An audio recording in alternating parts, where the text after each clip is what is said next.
नमस्कार दोस्तों। जब से एग्जिट पोल आए हैं ऐसा लगता है कि मोदी जी की नींद उड़ी हुई है। और यह मैं क्यों कह रहा हूं, यह मुझसे पहले गोदी मीडिया ने बता दिया है। मोदी की फोटो हटा करके जेपी नड्डा की फोटो लग चुकी है। इसी से आप समझ लीजिए कि इस बार के चुनाव के नतीजे किस तरफ जा रहे हैं। मोदी जी की फोटो हटना और वहां पर नड्डा जी की फोटो लगना, यह महज संयोग की बात है या यह प्रयोग की बात है। बड़ा गजब हो गया है।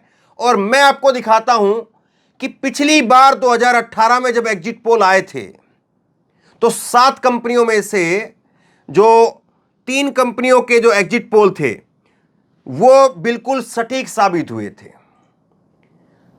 और उस बार भी जो है वो बीजेपी को झटका लगा था, राजस्थान में भी, छत्तीसगढ़ में भी, मध्य प्रदेश में भी। और इस बार अब भले ही नरेंद्र मोदी जी भारत में ना हो, अपनी विदेशी यात्रा पर हो, लेकिन चिंता तो वहां पर भी यही सता रही होगी कि 3 तारीख को क्या होगा। सबसे बड़ा सवाल यही है कि कैसे नरेंद्र मोदी जी इन सारी चीजों से पार पाएंगे। मैं आपके सामने सबसे पहले मैं आपके सामने ये आज तक के 2 स्क्रीनशॉट दिखाता हूं। आज तक का ये पहला स्क्रीनशॉट देखिए, क्या लिखा है इस पर लिखा है आज तक के स्क्रीनशॉट के ऊपर कि 3 दिसंबर को सबसे तेज नतीजे सुबह 6 बजे से लगातार। और एक तरफ जो है वो जेपी नड्डा साहब ऐसे खड़े हुए हैं और दूसरी तरफ जो है वो मल्लिकार्जुन खड़गे हैं। तो इसी से आप समझ लीजिए कि तस्वीर कैसे बदली है। क्या राजस्थान के प्रचार में जेपी नड्डा की फोटो थी या मोदी की फोटो थी? क्या मध्य प्रदेश के चुनाव प्रचार में जेपी नड्डा की फोटो थी या फिर मोदी जी की फोटो थी? तेलंगाना में, मिजोरम में, हर जगह पर बीजेपी ने मोदी की फोटो लगाई। और उसके बाद में अब नतीजों से पहले ही ये बड़े बड़े चैनल जो अपने आप में सब दावा करते हैं और सारा दिन 24 घंटे मोदी का भजन भी जहां पर चलता है, वो चैनल भी अब मोदी जी की फोटो नहीं लगा पा रहे हैं। ये किसका दिशा निर्देश होगा? सोचिए जरा इस बात को। हालांकि काउंटर कहा जाएगा कि भाई एक तरफ जो है वो बीजेपी के राष्ट्रीय अध्यक्ष हैं, दूसरी तरफ कांग्रेस के राष्ट्रीय अध्यक्ष हैं। लेकिन कांग्रेस के राष्ट्रीय अध्यक्ष की फोटो तब क्यों नहीं लगाई जा रही थी चुनाव प्रचार में? जब मोदी की रैलियां होती थी तो राहुल गांधी की फोटो लगा करके खबरें बताई जाती थी।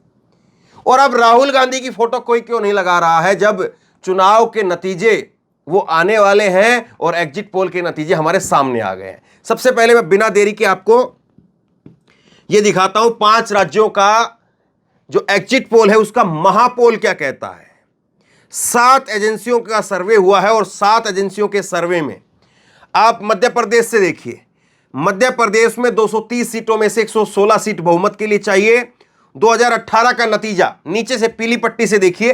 2018 का नतीजा जो आया था उसमें भाजपा को 109 सीटें मिली थी और कांग्रेस को 114 सीटें मिली थी। सरकार कांग्रेस ने बनाई थी, अन्य जो है वो 7 पर रहे थे। और उस वक्त में 2018 में नीचे से ही दूसरी लाइन देखिए आप, एग्जिट पोल ने बताया था 109 सीट बीजेपी के लिए और आई कितनी? 109 की 9 बराबर। और अब यही एग्जिट पोल 2023 में पहली वाली लाइन में आप देखिए, इसमें बता रहे हैं 122 सीटें। ये एग्जिट पोल में 122 सीटें इसलिए बढ़ गई क्योंकि आज तक चैनल और कई चैनलों ने जो है वो ये महापोल है, कई सारे जो अलग अलग पोल हुए हैं जो अलग अलग चैनलों ने निकाले हैं, जैसे आज तक ने निकाला, इंडिया टुडे ने निकाला, फिर उसके बाद में न्यूज़ 24 का है, एबीपी न्यूज़ का है। तो सारे सर्वों को मिला करके, सारे एग्जिट पोल को मिला करके तब जो फाइनल नतीजा है वो इसके यहां पर है। 2023 में अब भाजपा को 122 सीटें दिखाई जा रही है मध्य प्रदेश के अंदर। और उस वक्त में कांग्रेस को 2018 का नतीजा क्या है फाइनल, पहले नीचे से देखिए, 114 सीट आई थी। 114 सीट आई थी कांग्रेस को और एग्जिट पोल ने दिखाया था 111 सीटें, यानी बराबर बराबर। और 103 सीटें कांग्रेस को यहां पर आती हुई बताई जा रही है। अन्य को 7 सीटें रिजल्ट के अंदर आई थी, 10 सीटें बताई गई थी, अब अन्य को 5 सीटें बताई जा रही है। राजस्थान के अंदर अगर आप देखेंगे तो 2018 का नतीजा आया था बीजेपी के पक्ष में 73 सीटें और एग्जिट पोल ने 2018 में बताई थी 78 सीटें, केवल 5 सीट का अंतर रहा।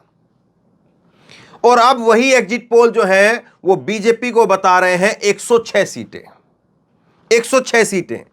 और यहां पर कांग्रेस के लिए 2018 का नतीजा रहा 99, 2018 में एग्जिट पोल में आया था 100, यानी तकरीबन बराबर के बराबर। और 82 सीटें कांग्रेस के लिए रही। और ऐसे ही निर्दलियों की 27 और 81 और अब 11 बताया जा रहा है। छत्तीसगढ़ में देखेंगे तो 15 बीजेपी के लिए नतीजे रहे, 41 बताए गए थे, बिल्कुल उलट हो गया था। इस बार बीजेपी के लिए 38 बताए जा रहे हैं। 68 सीटें जो है वो कांग्रेस के लिए बताई गई थी, वो नतीजे आए 68 सीटों का और बताया था 43 सीटें। अब की बार 49 सीटें बताई जा रही है। अन्य में 7, 6 और ये 3 का आप देख ही रहे हैं, अन्य का ही मामला है। ये देखने के बाद में भी मोदी जी को, गोदी मीडिया को यकीन नहीं हो पा रहा कि ये सब कुछ हो सकता है। खास करके राजस्थान में बाजी पलटती भी दिख रही है, जहां पर बीजेपी पूरी आशान्वित थी कि यहां पर तो कम से कम 5 साल में ये, 5 साल में वो, जब ये वाला खेला चलेगा तो हमारी बात तो बन ही जाएगी। लेकिन वो बात बन नहीं पाई और बात बिगड़ गई। और बात बिगड़ी कैसे, उसको समझिए जरा। बात बिगड़ती हुई जो है वो आपको इन एग्जिट पोल के जरिए दिखेगी। जो एग्जिट पोल जो है वो यहां पर साफ तौर पर बता रहे हैं कि बीजेपी के लिए झटका है। राजस्थान का एग्जिट पोल क्या कहता है? जन की बात का राजस्थान का एग्जिट पोल कहता है 100 से 122 सीटें बीजेपी की आ रही है। कांग्रेस की 62 से 85 सीटें आ रही हैं।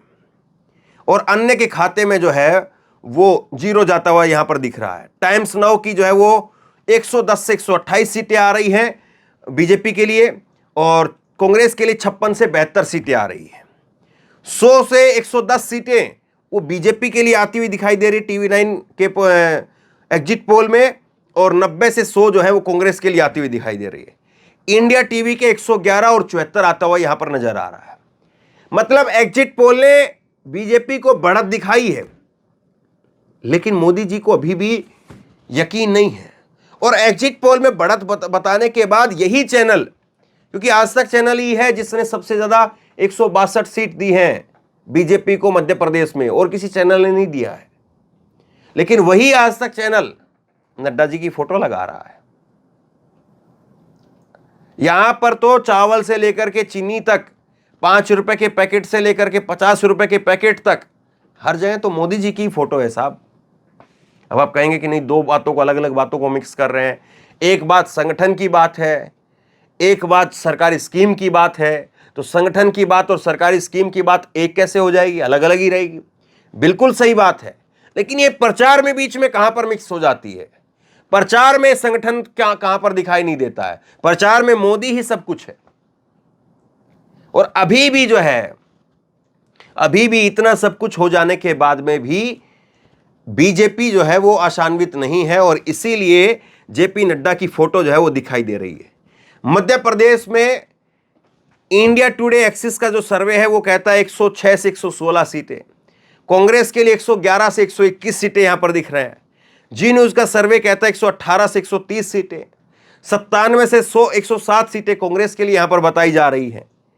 ऐसी जन की बात में 110 से 123 सीटें बीजेपी के लिए और 102 से 125 सीटें कांग्रेस के लिए यहां पर बताई जा रही है। TV9 का 106 से 116 और कांग्रेस के लिए 111 से 121। रिपब्लिक टीवी का जो सर्वे है वो कहता है 118 से 130 सीटें बीजेपी के लिए आ रही हैं, और 97 से 160 सीटें वो कांग्रेस के लिए आ रही हैं। इंडिया टीवी का सर्वे कहता है कि 116 सीट वो बीजेपी के लिए आ रही हैं और कांग्रेस के लिए 111 सीट आ रही है। तो ये जो है वो स्थिति है जो बड़े राज्यों में है, लेकिन उसके बावजूद पता नहीं क्यों जो है वो फोटो नड्डा जी की लग रही है। क्या कहीं पर ऐसा तो नहीं है कि बीजेपी को अंदरूनी रिपोर्ट मिली हो, इंटेलिजेंस की रिपोर्ट मिली हो, और उसके आधार पर बीजेपी को लग रहा हो कि अब की बार मामला अटका हुआ है, फंसा हुआ है, और इसीलिए नड्डा जी का फोटो जो है सामने आ गया? वरना नड्डा जी का फोटो तभी आता है जब मोदी जी की गाड़ी आती है, तब नड्डा जी जो है वो गुलाब का फूल लेकर के मोदी जी का स्वागत करने के लिए, शाल उड़ाने के लिए खड़े रहते हैं, तब नड्डा जी का फोटो दिखता है। वरना आप बताइए, नड्डा जी का फोटो आपको प्रचार में कहां कहां दिखा? रैलियां हुई, लेकिन नड्डा जी की रैलियों का कितना प्रसारण आपने देखा और मोदी की रैलियों का कितना प्रसारण आपने देखा? सबसे ज्यादा रैलियां अगर किसी ने की है तो वो नरेंद्र मोदी जी ने की है। राजस्थान में भी कांग्रेस वहां पर सरकार में है, लेकिन मोदी की रैलियां ज्यादा है, राहुल की रैलियां कम है। तो हर जगह पर नरेंद्र मोदी प्रचार से लेकर के हर जगह तक, लेकिन यहां पर फोटो नड्डा जी की, और यही अपने आप में जो है ये बता रहा है कि कैसे जो है वो स्थिति बिगड़ रही है। और इस बिगड़ती हुई स्थिति को बीजेपी अब कैसे संभालेगी? अब चिंता इस बात की नहीं है 3 तारीख की, चिंता 2024 की भी है। 3 तारीख को अगर मामला उल्टा पड़ता है तो 2024 में फिर लहर उखड़ सकती है। जो अभी तक बीजेपी कहती है कि नहीं, नरेंद्र मोदी के नाम पर सब कुछ होता है, और बीजेपी को यही विश्वास था, इसीलिए नरेंद्र मोदी का चेहरा आगे किया गया, वसुंधरा का चेहरा राजस्थान से और मध्य प्रदेश से शिवराज सिंह चौहान का चेहरा उतार दिया गया। और यहां पर जो चेहरा लगाया, वो चेहरा इसीलिए जो है वो लगा क्योंकि मोदी को, अमित शाह को इस बात का यकीन था कि हमारा चेहरा जो है वो ज्यादा चलेगा और बाकी का चेहरा नहीं चलेगा। तो ये सारी चीजें हैं। अब ये धीरे धीरे जो है वो ये चुनाव के नतीजों में अब कुछ घंटों का वक्त है, उसके बाद आखिरी पर्दा जो है उठ जाएगा और एग्जिट पोल बनते हैं कि नहीं बनते हैं, या फिर स्थिति कुछ और होती है, बीजेपी के लिए कुछ अच्छी तस्वीर निकल करके सामने आ सकती है। तो ये सारी चीजें अभी बाकी हैं, लेकिन जिस तरह से चुनाव प्रचार प्रसार में जोर दिखा मोदी जी का, वो अब गायब है। और मोदी जी दूसरे इवेंट में लग गए हैं, विदेश में चले गए हैं, वहाँ की यात्राएं कर रहे हैं। अब 3 तारीख का उनका पता नहीं क्या कहाँ का प्रोग्राम रहे, 3 तारीख को वो देश में रहें कि नहीं रहें। तो ये सारी चीज़ें हैं। तो अब इसके बाद में एक जो बड़ी चीज़ और समझने वाली है वो ये है कि अगर यहाँ पर कांग्रेस पार्टी अगर यहाँ पर ऐसा हो जाता है कि एग्जिट पोल जो पलट जाते हैं और कांग्रेस पार्टी जो है वो हारती हुई नजर आती है और बीजेपी जो जीतती हुई नजर आती है, तो फिर देखिए कैसे एंट्री होती है। फिर यही तस्वीर बदल जाएगी, मोदी जी की फोटो और राहुल गांधी की फोटो। फिर बताया जाएगा कि तेलंगाना में भारत यात्रा निकली, वहां पर बीजेपी कांग्रेस हार गई, राजस्थान में भारत यात्रा निकली, वहां पर कांग्रेस हार गई, मध्य प्रदेश में भारत यात्रा निकली और वहां पर कांग्रेस हार गई। फिर इन बातों को जो है आपके सामने घुमा घुमा करके रखा जाएगा। तो बहरहाल ये सारी चीजें हैं। अब देखने वाली बात यही है कि बीजेपी अब इस तस्वीर को कैसे जो है वो लोगों के जहन से हटा पाती है, क्योंकि लोगों के जहन में तो चला गया है मोदी की फोटो तब थी, अब नड्डा की फोटो है। इसका मतलब ये है कि ये एग्जिट पोल मोदी पर भारी पड़ रहे हैं। इन चुनाव के नतीजे कहीं ना कहीं उसकी भनक वो नरेंद्र मोदी तक और मीडिया तक पहुंची है, और इसीलिए मोदी का चेहरा साइडलाइन कर दिया गया है। आप बताइए, आप इसको किस तरह से देखते हैं? नीचे कमेंट बॉक्स में अपनी राय लिख करके जरूर बताइए। इस वीडियो को खूब शेयर कीजिए, लोगों तक पहुंचाइए, और इसी तरह की तमाम खबरों के लिए ऑनलाइन न्यूज इंडिया को सब्सक्राइब कीजिए। साथ में जो बेल आइकन है घंटी उसको जरूर दबाइए, ताकि जैसी कोई खबर अपलोड करें उसकी नोटिफिकेशन सीधे सबसे पहले आपको मिल सके। अगर ये वीडियो फेसबुक पर देख रहे हैं तो फेसबुक पर हमारे पेज को लाइक कीजिए, फॉलो कीजिए और इस खबर को शेयर कीजिए। बहुत बहुत धन्यवाद।